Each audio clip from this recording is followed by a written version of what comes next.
All right, today we are jumping into the absolutely incredible story of a man who came from literally nowhere to save a dying empire and become one of the most feared conquerors in history, Nader Shah of Iran. I mean, just stop and think about that comparison for a second. Alexander the Great, Napoleon, that is some seriously elite company. And Nader Shah, he's in the club. He was a military visionary who rose from nothing, and his story, funny enough, doesn't start with strength. It starts with the whole world falling apart around him. So, to really get who Nader was, you first have to understand the situation he walked into. We're talking about the Safavid Empire at the beginning of the 18th century. It was once this incredible powerhouse, right?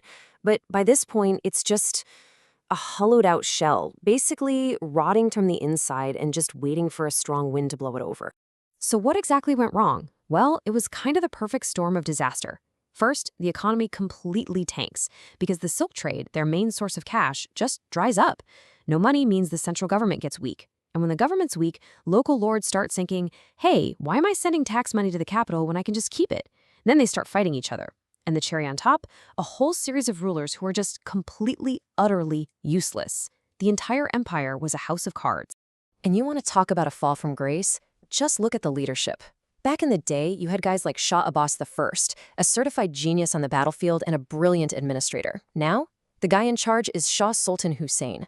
He was literally raised in the palace harem by eunuchs, had zero clue about the military or how to run a country, and was way more interested in his wine collection than the fact his empire was crumbling.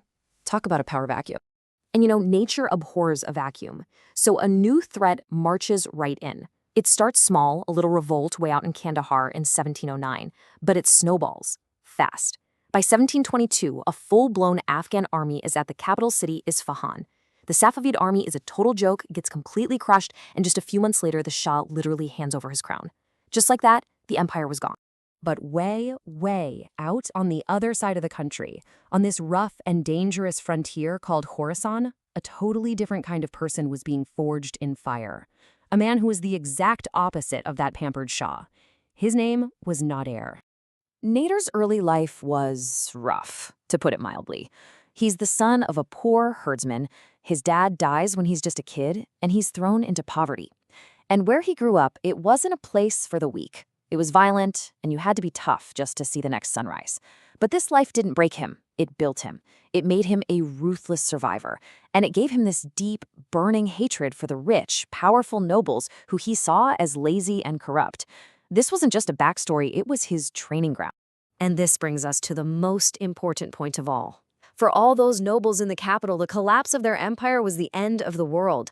But for a guy like Nader, with nothing to lose and everything to prove, this chaos, it wasn't a problem. It was an opportunity, a ladder.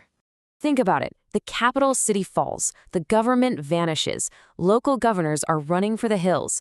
While everyone else is panicking, Nader is the one who steps up and takes control. He didn't see a crisis, he saw a job opening, and he was the man to fill it.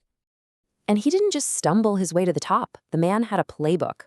Step 1, build your own crew, a small army that's loyal to you and only you. Step 2, give yourself some legitimacy by teaming up with the last remaining royal heir. Step 3, systematically take out anyone who stands in your way. But here's the clever part. He was generous to those who bent the knee and ruthless to those who crossed him. And his final trick? When he beat an enemy, he didn't just scatter their army, he hired them. He was building a new kind of power structure from the ground up, loyal only to him. And this is what made him so effective. This quote from the historian Michael Axworthy just nails it. Nader was ruthless, for sure, but he wasn't stupidly cruel. He was a pragmatist. Why kill a talented rival when you could make him work for you? Every move he made was a cold, hard calculation to get more power.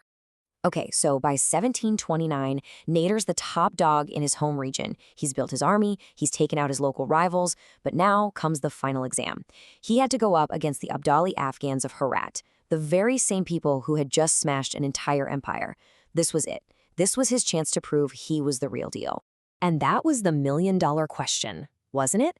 Everybody knew the Afghans were incredible fighters. Could this upstart from the frontier, with his brand new army, really succeed where the mighty Safavid Shahs had failed so spectacularly? The stakes could not have been higher. So let's look at the matchup. On paper, the armies were about the same size, but they fought in completely different ways. The Afghans were all about raw power, these wild, unstoppable cavalry charges. Nader's army, though, was a modern fighting machine. He based everything on the firepower of his disciplined musketeers and cannons, and he kept his best cavalry in reserve, waiting for that perfect moment to strike.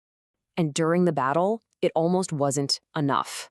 One of those furious Afghan charges actually started to break Nader's left flank. The whole line was about to collapse. It was the moment of crisis. So what does Nader do? Even though he'd already been wounded in the leg, he personally leads his elite cavalry reserve in a desperate charge to plug the gap. That is leading from the front. But Nader wasn't just a brave warrior. He was a genius tactician. Later in the campaign, he finds out an Afghan relief army is on its way. So he pulls off this brilliant psychological trick.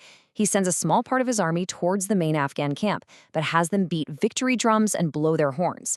He tricked the Afghans into thinking he'd already crushed their reinforcements. It was a total head game. And the result? A complete and total victory. The Afghans asked for peace, and Herat was back under imperial control. But here's the classic Nader move. He doesn't just celebrate the win.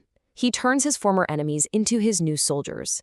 He recruits thousands of those skilled Afghan horsemen into his own army. You see what he's doing? He's not just winning battles. He's building an unstoppable war machine that gets bigger and stronger with every fight. So with the Eastern Front now secure, Nader turns his army around and begins the march west towards the old capital, Isfahan.